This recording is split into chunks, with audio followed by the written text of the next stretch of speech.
and welcome to the only game that lets you simulate your chances in a zombie apocalypse, Project Zomboid. In today's video, we are going to live precariously through the eyes of our survivor, Billy Bowels. Unfortunately for little Billy here, he has IBS.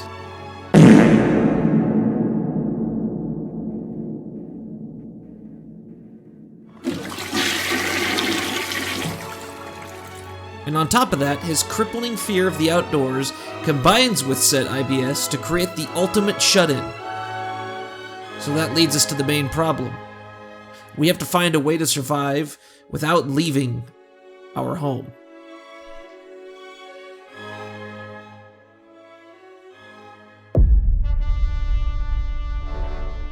It is day one of the apocalypse. However, there is no time to spare. Luckily for Billy, I decided to make this slightly easier on myself by spawning with the starter equipment, which includes the patent-pending Spiffo backpack, baseball bat, and a hammer. After taking in my surroundings, it is time to get to work. First rule of survival: don't be seen.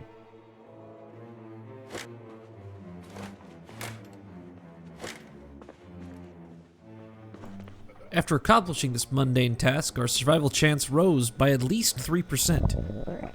Just in time, too, because in the distance I heard the familiar tune of the Woodcraft channel. This was important to Billy because he didn't know anything about carpentry. Luckily for Billy, though, you can become a master craftsman just by simply watching television. Once we learned the knowledge of the carpentry gods, we began to take inventory of the supplies in the house. However, we were rudely interrupted by the screeching of nails on our kitchen window. The first of many had arrived.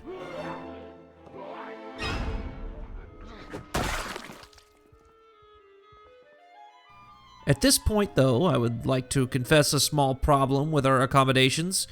After searching the house, I failed to procure a saw. Panic began to set in. Our hope was crushed. Our only saving grace was Granddad's hunting rifle Billy had kept in his closet. With enough food for a few days and a gun as a last resort, only time will tell how long Billy can survive in this unforgiving world. It was now dark out, and Billy ate to satiate his gnawing hunger. His appetite, however, was challenged by the sounds of the dead cannibalizing each other outside. Unable to find solace with such noise, Billy waited out the night on the floor of the entryway.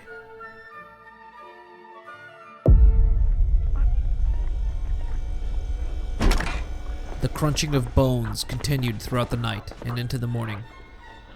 Dawn had broken. Billy was now determined to silence the noise. He peeked outside the window. Despite knowing what he was hearing, the sight was still truly horrific, though he knew what he must do.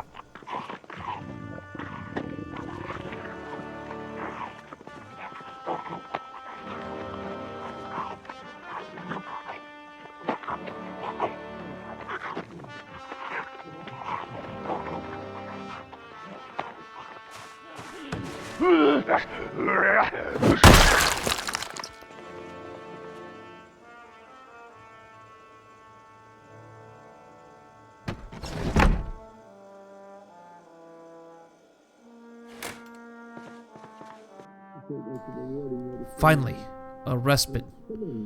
Silence. Complete and utter silence. Unfortunately, it did not last long.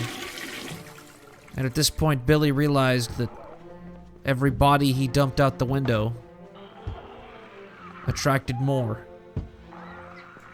horrors of the night. This is the beginning of the end. With no saw, we have no way of repairing or fixing windows. The zombies were in. The downstairs was no longer safe. With the lingering threat of the zombies invading the downstairs area at any time, Billy retreated to the master bedroom. With a chair propped up against the door, his granddad's gun at the side of the bed, this was his only safety net. His already constricted living space had once again shrunk, this time to a single room.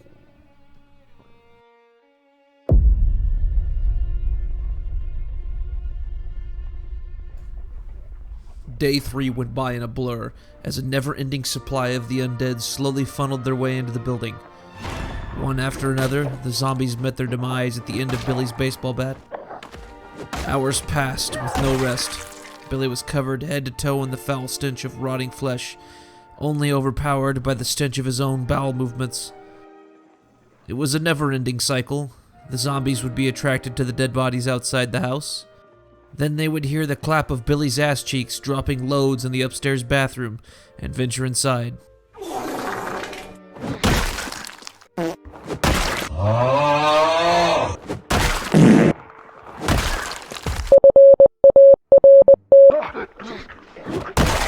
It was a deadly cycle, but the sun rose and fell, yet there Billy stood, an unmovable object.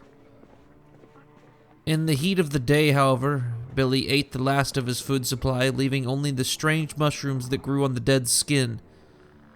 His body reeling from hunger, he had no choice. With one swift move of his hand, he consumed the zombie fungus. He shrugged. Kinda tastes like chicken. But that night, he realized his mistakes. Oh, no!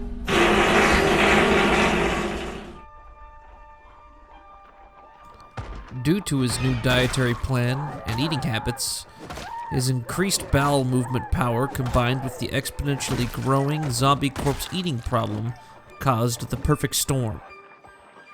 Much like the previous day, the zombies did not let up. Although about halfway through the day, the unthinkable happened. Our once unnoticed safe haven was now tainted with the stench of the dead. Billy's day drew near, and he knew it. While the fungus did save him from starvation, he didn't quite feel right. Turns out eating dead flesh mushrooms may have been a bad decision. But that didn't matter now. There was no path forward for Billy. He could see death standing there, and it was staring right back at him. First, just one zombie ventured up. But then there was another, and another. Billy quickly dispatched them and decided to spend the rest of the day waiting in his bedroom as to not further disturb the dead downstairs. Billy was awoken in the middle of the night by the sound that he has dreaded the entire 5 days that he's been living in this house. They were here. And it wasn't just one of them. This was his final stand. Despite the risks of using a gun and attracting more zombies, Billy had no choice. It was either this, or die trying.